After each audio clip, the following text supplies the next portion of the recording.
Hey guys, welcome to the Field of 68 YouTube channel. If you like what you see here, hit that subscribe button and you'll get more college basketball content just like this.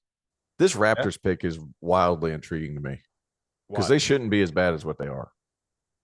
Like that, it felt like, they were 42 and 40, ninth in the West. Like this, Pascal Siakam, Van Fleet, Gary Trent Jr., who just opted out, OG Anunoby, who they've been trying to move. Scotty Barnes is there. This might be a Cam Whitmore spot. Make a lot of sense. It They would. love those long athletic dudes. Or Gradey Dick wears that red jacket because he's going to the Raptors. Literally the worst jacket I've ever seen. Have you guys seen Despicable Me 3? Where the dude has the shoulder pads. Have you seen this? Have you seen this movie? Rob, I know you've seen this movie with Balthazar Bratt. The guy's name is Balthazar Bratt, and he has shoulder pads and a suit. And I think the suit's the same cut as my man Gradey Dick has on right now. And it is atrocious. It is atrocious. Somebody needs to change that quick. Hopefully that won't make it to when he gets drafted. Looks like something Dagan Hughes would wear. Hey, we should get that for Goodman.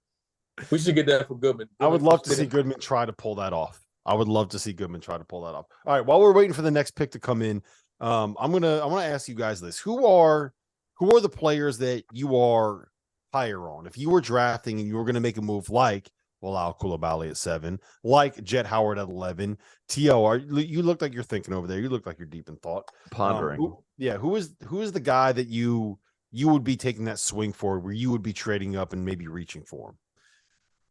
You know what? There's a lot of guys still available. And the fact of the matter is the Raptors have a nice team. They're just missing a couple of pieces. Do they want shooters? Do they want somebody they could run some offense for? They have a new coach in line there. Like, a couple of guys.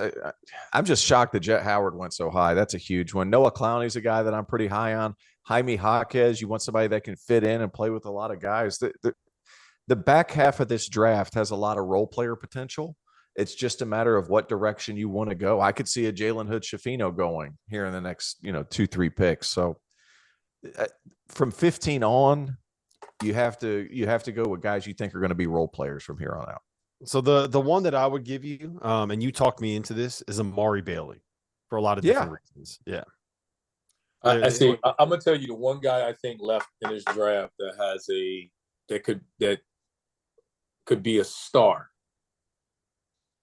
if he can make the full transition to point. We talked about this in our evaluations. Is Jalen Hood-Schifino. Mm-hmm.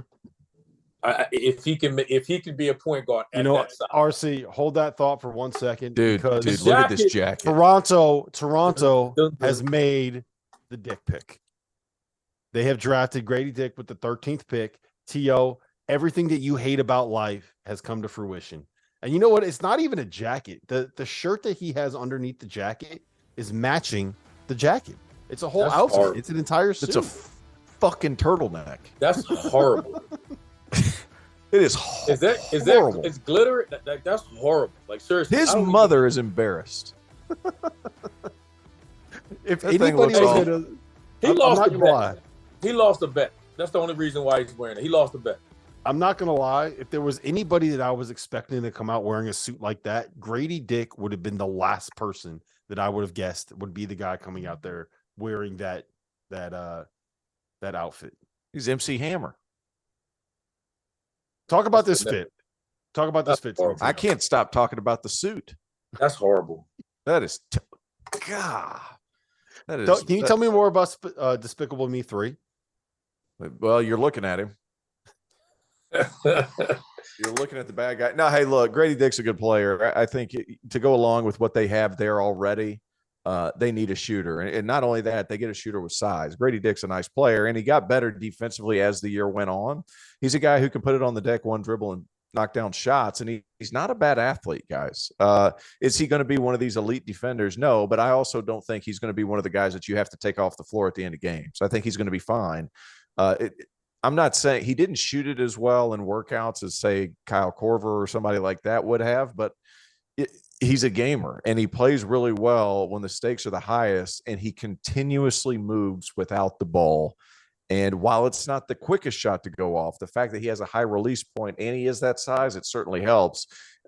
He's a very good player who's a very bad dresser, and I want to go cry. So much for these guys in situations like this too. Like what trades are going on, right? Like what guy in their position or who's free agents that are leaving that give these guys opportunities? Because some of these guys are going to, we're talking G League, so like we're just making the assumption just because some of these guys are first round draft picks. As we're getting to that point now, we're about to start hitting, in the latter part of this round, we're looking at playoff teams, and they can't help them. No disrespect to them. There ain't many kids out here that can come on and help any of these teams we're talking about in the playoffs. Exactly. But if you look at their team, like nice fit, Pascal Siakam, Fred VanVleet, OG Anunoby's an emerging player in this league. Gary Trent Jr., who just opted out, is a nice player. Even Scotty Barnes, who they drafted last year, was he at 16 points a game? What are you laughing at? Somebody just commented that Gradey Dick looks like Liberace just bought a used Mazda dealership. Seriously, that is horrible, man. Oh man, it might be the worst one I've ever seen. You know what I'll say about Gradey Dick is that I think if you go back and if you watch the tape of him from like November, he was horrible defensively. Like he was missing rotations. He wasn't in the right spot. He was getting beat on straight line drives. He was another guy where I think if you listen to what people were saying about him heading into the preseason, like nobody was hyping this dude up like he was going to be a lottery pick, right? Like you just didn't hear that coming out of Kansas in like September and October. But as the season went on, like I think he got better defensively. I think the desire is there for him to want to guard, and I think that's like probably half the battle of being a good defender is actually giving a shit about being a good defender, right? And I think he does give a shit. And I think he's one of these guys where when the lights are brightest, he shows up and he's ready to play. And I don't know. I really like him. And I think he's going to be a guy that just kind of figures it out at the next level. I don't know if that means he's going to be a starter. I don't know if that means he's going to be a guy that averages double figures. I just think he's going to be a guy that hangs around the NBA for a while, because when you're 6'8", you're athletic enough, you want to guard, and you can shoot the shit out of it. Like that's a very good combination of things to be. Everybody wants shooting. And at his size, being 6'8", all he has to do is give a damn about playing defense, and he's going to be on the floor. I don't know. I have my concerns long-term about how good of a defender he can actually be, but he's 6'7", 6'8", and he can shoot the hell out of it. And everybody wants, like I said, we said it earlier. I mean, he's one of the top two, if not the best shooter in this draft.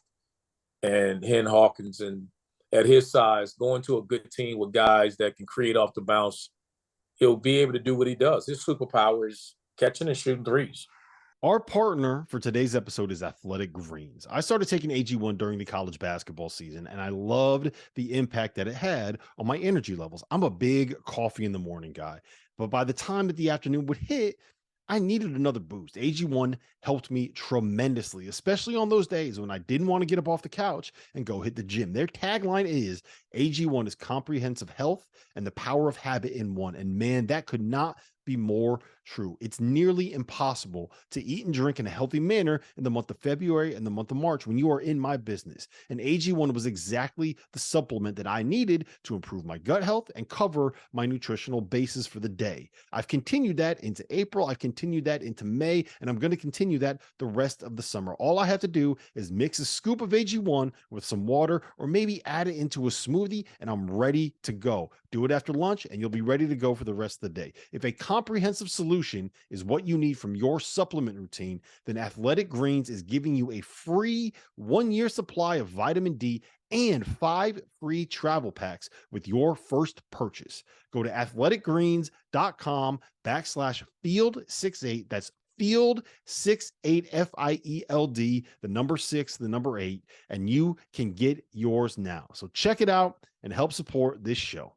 Thanks. Thank you for watching the Field of 68. If you've enjoyed what you've seen here, hit that like button, share this link with your friends, or check out the description for some other places that you can consume Field of 68 content.